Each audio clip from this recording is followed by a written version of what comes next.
ಚರಣಗೌಡ ಕಂದಕೂರ್ ಅವರು. ಇವರು ಕೂಡ ಅವ್ರದೇ ಆ ಕ್ಷೇತ್ರದ ವ್ಯಾಪ್ತಿಯೊಳಗ ಅವರೆಲ್ಲ ಬರ್ತಾರ. ಅವ್ರು ಈ ಹಿಂದಕ್ಕ ವಿಧಾನಸಭೆ ಅಧಿವೇಶನಗಳಿಗೂ ಕೂಡ ಅವರೊಂದು 4 ಸತೆ ಗಂಭೀರವಾಗಿ ಚರ್ಚೆ ಮಾಡಿದ್ರು.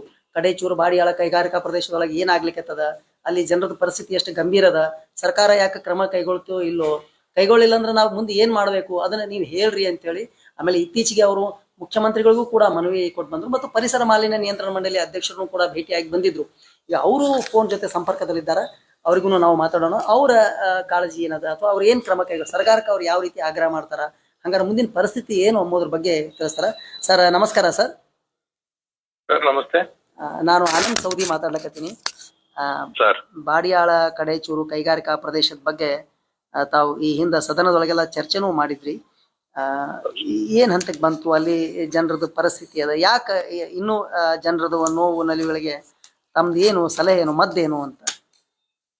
ಮೊದಲನೇದಾಗಿ ಕನ್ನಡಪ್ರಭ ವರದಿಗಳನ್ನ ಬಹಳ ಸುದೀರ್ಘವಾಗಿ ಜನರನ್ನ ಜಾಗೃತಿ ಮೂಡಿಸ್ತಕ್ಕಂತ ಕೆಲಸ ಮಾಡಿ ಇವತ್ತು ಫೋನ್ ಇನ್ ಕಾರ್ಯಕ್ರಮ ಮಾಡಿರೋದಕ್ಕಾಗಿ ತಮಗೂ ಮತ್ತು ತಮ್ಮ ಪತ್ರಿಕಾದವರಿಗೂ ನಮ್ಮ ಕ್ಷೇತ್ರದ ಜನತೆ ಪರವಾಗಿ ತುಂಬ ಧನ್ಯವಾದಗಳು. ಮೊದಲನೇದ್ದು. ಎರಡನೇದ್ದು, ಈಗಾಗಲೇ ನಾನು 6 ಅಧಿವೇಶನದಲ್ಲಿ ಕನಿಷ್ಠ 5 ಅಧಿವೇಶನ ನಾನು ಅಟೆಂಡ್ ಆಗಿ 5 ಅಧಿವೇಶನದಲ್ಲಿ ಪ್ರತಿ ಸಲ ಇದ್ರ ಬಗ್ಗೆ ನಾನು ಪ್ರಶ್ನೆ ಕೇಳ್ತಕ್ಕಂಥದ್ದು. ನನ್ನ ಬರುವ ಪ್ರಶ್ನೆಗೆ ಮಾನ್ಯ ವಿಧಾನಸಭಾ ಅಧ್ಯಕ್ಷರೇ ಏನಪ್ಪಂತಂದ್ರೆ ರೋಸಿ ಹೋಗಿ, ಏನು ಒಬ್ಬ ಶಾಸಕ ಪ್ರತಿ ಸಲ ಇದಕ್ಕ ಪ್ರಶ್ನೆ ಕೇಳ್ತಾನ, ಸರ್ಕಾರ ಸಮರ್ಪಕ ಉತ್ತರ ಕೊಡಲ್ಲ ಅಂತ ಅವರು ಬೇಸರಕ್ಕೆ ಮಾಡ್ಕೊಂಡ್ರು. ಆಮೇಲೆ ನಾನು ಪ್ರತಿ ಸಲ ಕ್ವಶನ್ ಕೇಳಿದಾಗೂ ಒಂದು ದಿನನೂ ಕೈಗಾರಿಕಾ ಮಂತ್ರಿಗಳು ನಾನು ನೇರವಾಗಿ ಉತ್ತರನೇ ಕೊಟ್ಟಿಲ್ಲ. ನನ್ನ ಪ್ರಶ್ನೆ ಬರೋಣ ಏನಪ್ಪಂತಂದ್ರೆ ಅವರು ಎಸ್ಕೇಪ್ ಆಗೋರು. ಅದ್ ಏನಕ್ಕಂತ ನನಗ್ ಗೊತ್ತಿಲ್ಲ.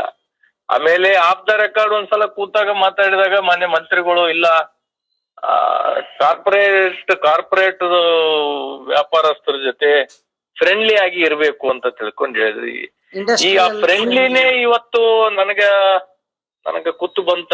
ನನ್ನ ಕಾನ್ಸ್ಟಿಟ್ಯೂನ್ಸಿ ಕೆಮಿಕಲ್ ಫ್ಯಾಕ್ಟ್ರಿಗಳ ಆ ಫ್ರೆಂಡ್ಲಿಲಿಂದ ಇವತ್ತು ಇಷ್ಟು ಹಂತಕ್ಕೆ ಹೋಗಿದೆ ಅಂತ ನನ್ನ ಅಭಿಪ್ರಾಯ.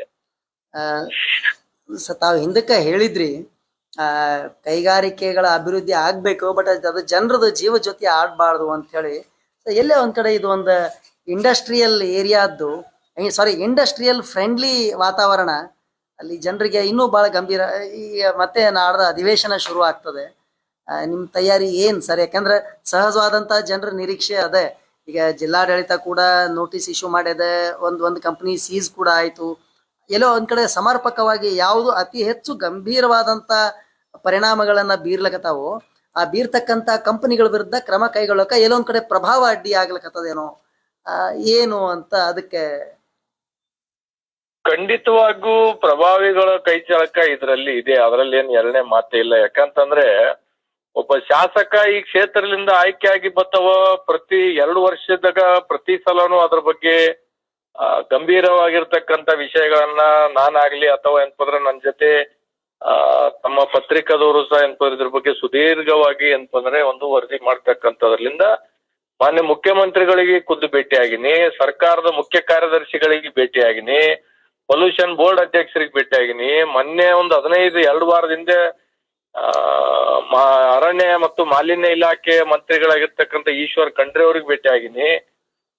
ಮೊನ್ನೆ ನಾನು ಪೊಲ್ಯೂಷನ್ ಬೋರ್ಡ್ ಅಧ್ಯಕ್ಷರಿಗೆ ಮುಖ್ಯಮಂತ್ರಿಗಳಿಗೆ ಭೇಟಿ ಆದ್ಮೇಲೆ ಅವ್ರಿಗೆ ಒಂದು ಫೈನಲ್ ನೋಟಿಸ್ ಏನೋ ಕೊಟ್ಟಿದ್ದಾರೆ. 45 ದಿನಗಳ ಗಡುವು ಅಂತ ತಿಳ್ಕೊಂಡು ಸರ್ಕಾರ ಏನೋ ಹೇಳಿರ್ತಕ್ಕಂಥದ್ದಿದೆ. ಹೆಚ್ಚು ಕಡಿಮೆ ಅದು ಗಡುವು ಮುಕ್ತಾಯದ ಹಂತಕ್ಕೂ ಅಥವಾ ಮುಕ್ತಾಯಗೊಂಡಿದೆ. ಈಗ ಅದು ಈ ಅಧಿವೇಶನ ಏನಪ್ಪಂದ್ರೆ ಮುಂದಿನ ತಿಂಗಳ ಅಧಿವೇಶನ ನಡೆದಾಗ ಅದು ಏನು ವರದಿ ಇವತ್ತು ನಮ್ಗ ಸಬ್ಮಿಟ್ ಮಾಡ್ತಾರೋ ಗೊತ್ತಿಲ್ಲ. ಅದು ಒಟ್ಟಾರೆಯಾಗಿ ಏನೇ ಇದ್ರು ಸಹ ಸರ್ಕಾರ ಯಾಕೆ ಇದ್ರ ಬಗ್ಗೆ ಗಮನ ಹರಿಸ್ತಾ ಇಲ್ಲ, ಯಾವ ಪ್ರಭಾವಿಗಳು ಈ ಕಾರ್ಪೊರೇಟ್ ಏನು ಈ ಕಂಪನಿಗಳ ಜೊತೆ ಫ್ರೆಂಡ್ಲಿ ಆಗಿದ್ದಾರೋ ಅಂತ ನನಗೊಂದು ಡೌಟ್ ಬರ್ತಾ ಇದೆ. ಅದು ಯಾರ್ದು ಏನೇ ಇದ್ರು ಸಹ, ಯಾರು ಫ್ರೆಂಡ್ಲಿ ಆಗಿರ್ಲಿ, ಯಾರು ಎಷ್ಟೇ ಪ್ರಭಾವ ಇರ್ಲಿ, ನನ್ನ ಹೋರಾಟ ನಿರಂತರ ಇರ್ತದೆ. ನಾನು ಶಾಸಕನಾಗಿ ಕಾನೂನುಗಳನ್ನ ಕೈಗೆತ್ಕಬಾರದು ಎಂಬುದು ಒಂದೇ ಒಂದು ಕಾರಣಕ್ಕ ಅದು ಸರ್ಕಾರ ಆಗ್ಲಿ ಅಥವಾ ಇಲ್ಲಿ ಇರ್ತಕ್ಕಂಥ ಕಂಪನಿಗಳನ್ನ ನನ್ನ ದೊಡ್ಡತನವನ್ನ ವೀಕ್ನೆಸ್ ಅಂತ ತಿಳ್ಕೊಂಡು ಅನ್ಕೊಂಡಿರ್ಬೋದು. ನೋಡೋಣ, ಯಾಕಂದ್ರೆ ನಾವು ಕಾನೂನು ಹೋರಾಟ ಮಾಡ್ಬೇಕು. ಆಮೇಲೆ ಕೊನೆಯ ಅಸ್ತ್ರ ನಮ್ದು ಸಂಘರ್ಷದ ಹೋರಾಟ. ಈಗ ಸಂಘರ್ಷದ ಹೋರಾಟ ಅಂದ್ರೆ ಬಂದ್ ಮಾಡ್ಬೇಕು. ಬಂದ್ ಮಾಡೋದಕ್ಕ ಅದಕ್ಕೆ ಅವಕಾಶ ಇದೆಯೇ ಇಲ್ಲೋ, ಇಲ್ಲದೆ ಇದ್ರು ಜನರಿಗೋಸ್ಕರ ಅದಕ್ಕೆ ಅನಿವಾರ್ಯವಾಗಿ ನಾವು ಮಾಡ್ಲೇಬೇಕಾಗ್ತದೆ. ಯಾಕಂತಂದ್ರೆ GTC ಕಾಲೇಜ್ ಪ್ರಾಂಶುಪಾಲ್ ಒಬ್ಬತ್ತ ಶಾಸಕರಿಗೆ ಜಿಲ್ಲಾಡಳಿತಕ್ಕ ಈ ರೀತಿ ಎಫೆಕ್ಟ್ ಆಗ್ತಾ ಇದೆ ಅಂತ ಲೆಟರ್ ಬರೆದ್ರೆ ಪ್ರಿನ್ಸಿಪಲ್ ನೇ ಟ್ರಾನ್ಸ್ಫರ್ ಮಾಡಿರ್ತಕ್ಕಂಥ ಸರ್ಕಾರ ಇದು. ಅಲ್ಲಿ ಎಷ್ಟೋ ಜನರ ಮೇಲೆ ಏನ್ಪತ್ತಂದ್ರೆ ಆರೋಗ್ಯಗಳ ಏನೇನ್ ಪರಿಸ್ಥಿತಿ ಇದೆ ಅಂತ ತಿಳ್ಕೊಂಡು ಸುಮಾರು ತಿಂಗಳುಗಳಿಂದ ತಾವು ಸುದೀರ್ಘವಾಗಿ ವರದಿ ಮಾಡ್ತಾ ಇದ್ದೀರಿ. ಆದ್ರೂ ಸಹ ಸರ್ಕಾರ ಇದ್ರ ಬಗ್ಗೆ ಗಂಭೀರವಾಗಿ ತಗತ್ತಾ ಇಲ್ಲ. ಏನೋ ಈಗ ನೀವು ವರದಿ ಮಾಡಿರೋದಕ್ಕೆ ಜಿಲ್ಲಾಡಳಿತ ಒಂದಿಷ್ಟು ನೋಟಿಸ್ಗಳು ಇಶ್ಯೂ ಮಾಡಿದಾಗಿದೆ. ಈಗ ನಾವು ಹೋಗಿ ಒಂದಿಷ್ಟು ಮುಖ್ಯಮಂತ್ರಿಗಳಿಗೆ ಕೊಟ್ಟದಕ್ಕ ಪೊಲ್ಯೂಷನ್ ಬೋರ್ಡ್ಲಿಂದ ಒಂದಿಷ್ಟು ನೋಟಿಸ್ ಇಶ್ಯೂ ಆಗಿದೆ. ನೋಟಿಸ್ ಇಶ್ಯೂ ಆದ್ಮೇಲೆ ನಾವು ಯಾವಾಗ ಸ್ವಲ್ಪ ಇದ್ರ ಬಗ್ಗೆ ಧ್ವನಿ ಎತ್ತೀವಿ, ಅವ್ರ ಏನ್ಪರಲ್ಲಿ ಒಂದಿಷ್ಟು ಪ್ಲಾಸ್ಟಿಕ್ ಹಾಕಿ ಮುಚ್ಚೋದಾಗ್ಲಿ ಅಥವಾ ಅಧಿಕಾರಿಗಳು ಬರ್ತಾರಂತ ತಿಳ್ಕೊಂಡು ಗೊತ್ತಾಗೋಣ ಆ ಮಷಿನ್ ಗಳನ್ನ ಏನ್ಪತ್ತಂದ್ರೆ ಸ್ವಲ್ಪ ಸ್ಲೋ ಡೌನ್ ಮಾಡ್ತಕ್ಕಂತ ಕೆಲಸ ಇದೆಲ್ಲ ನಡೀತಾ ಇದೆ. ಅದು ಏನೇ ಇದ್ರು ನಮ್ಮ ಹೋರಾಟ ನಿರಂತರ ಇರ್ತದೆ. ನನ್ನ ಭಾಗದ ಜನರನ್ನ ಆರೋಗ್ಯ ಮತ್ತು ಇಲ್ಲಿ ಭೂಮಿಗಳು ಕಳ್ಕೊಂಡವರಿಗೆ ಕೈಗಳಿಗೆ ಕೆಲಸ ಸಹ ಕೊಟ್ಟಿಲ್ಲ. ಹೌದು ಹೌದು ಸರ್. ತಮ್ಮ ಗಮನಕ್ಕೆ ಇರ್ಬೋದು, ಅಲ್ಲೇ ಗ್ರಾಮ ಪಂಚಾಯತಿಗಳು ಸಾಮಾನ್ಯ ಸಭೆ ಒಳಗ ಠರಾವ್ ಪಾಸ್ ಮಾಡಿದ್ದು ಸಿಇಒ ಜಿಲ್ಲಾ ಪಂಚಾಯತ್ ಸಿಇಒ ಅವರಿಗೂ ಮತ್ತು ಅಲ್ಲಿರ್ತಕ್ಕಂತ ಬಾಡಿಯಾಲು, ಕಡೇಚೂರು, ಸೈದಾಪುರ, ಬೆಳಗುಂದಿ ಗ್ರಾಮ ಪಂಚಾಯತಿಗೆ ನಾನೇ ಖುದ್ದಾಗಿ ಮೌಖಿಕವಾಗಿ ತಿಳಿಸಿರ್ತಕ್ಕಂಥದ್ದು. ನೀವು ಠರಾವು ಹೊಡಿಸ್ಬೇಕು ಅಂತ ತಿಳ್ಕೊಂಡು ಹೇಳಿದ ಪ್ರಯುಕ್ತ ಇವತ್ತು 4 ಗ್ರಾಮ ಪಂಚಾಯತಿದವ್ರು ಠರಾವ್ ಹೊಡಿಸಿದ್ದಾರೆ. ಈಗ ನೋಡಿ ಸರ್, ಇನ್ನೊಂದು ಈ ಎರಡನೇ ಹಂತಕ್ಕ 3269 ಎಕರೆ ಅಧಿಸೂಚನೆ ಮತ್ತೆ ಸ್ವಾಧೀನಕ್ಕೆ ಹೊರಡಿಸಿದ್ದದ. ಆಲ್ರೆಡಿ 3232 ತಗೊಂಡದ್ದೇ ಸಂಕಷ್ಟದ. ಇನ್ನು ಜೊತೆಗೆ ಈ ಹೆಚ್ಚುವರಿ ಭೂಮಿನ ಕೈ ಬಿಡಬೇಕು ಅಂತ ಹೇಳಿ ತಮ್ಮ ತಂದೆಯವರ ಶ್ರೀ ದಿವಂಗತ ನಾಗನಗೌಡ ಕಂದಕೂರ್ ಅವರ ಇರೋ ಅವಧಿ ಒಳಗೂ ಒಂದು ಹೋರಾಟನೂ ಆಗಿತ್ತು ಸರ್.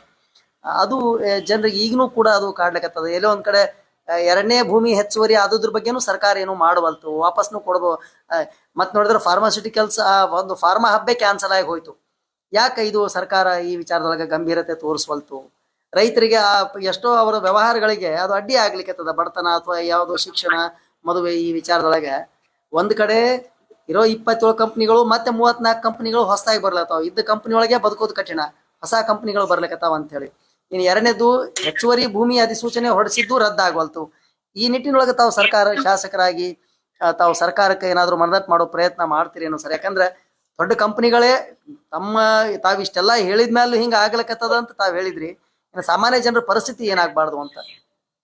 ಈಗ ಕಳೆಸಲ ನಮ್ ತಂದೆಯವರು ಇರುವಾಗ ಮೊನ್ನೆ ನಿರಾಣಿ ಅವ್ರಿಗೆ ಭೇಟಿ ಆದ್ಮೇಲೆ ಮತ್ತೆ ಈಗ ನಾವು ಬಂದ್ಮೇಲೆ ಬೋರ್ಡ್ ಅಲ್ಲಿ ತೀರ್ಮಾನ ಆಗಿದೆ 2ನೇ ಹಂತದಲ್ಲಿ ಕೈ ಬಿಡ್ಬೇಕು ಅಂತ ತಿಳ್ಕೊಂಡು KRDB ಬೋರ್ಡ್ ಅಲ್ಲಿ. ಅದು ಕ್ಯಾಬಿನೆಟ್ ಅಲ್ಲಿ ಬರ್ಬೇಕು, ಕ್ಯಾಬಿನೆಟ್ ಅಲ್ಲಿ ತರ್ತಾ ಇಲ್ಲ. ಅದು ಏನಕ್ಕೆ ತರ್ತಾ ಇಲ್ಲ ನನ್ಗೆ ಗೊತ್ತಾಗ್ತಾ ಇಲ್ಲ. ಅನೇಕ ಸಲ ನಾನು ಮಂತ್ರಿಗಳಾಗ್ಲಿ ಅಧಿಕಾರಿಗಳನ್ನಾಗ್ಲಿ ಪ್ರತಿ ಸಲ ಹೋದಾಗೆಲ್ಲ ಅಧಿಕಾರಿಗಳನ್ನ ಇದೇ ವಿಷಯನೇ ನಾನು ಮಾತಾಡ್ತಕ್ಕಂಥದ್ದು.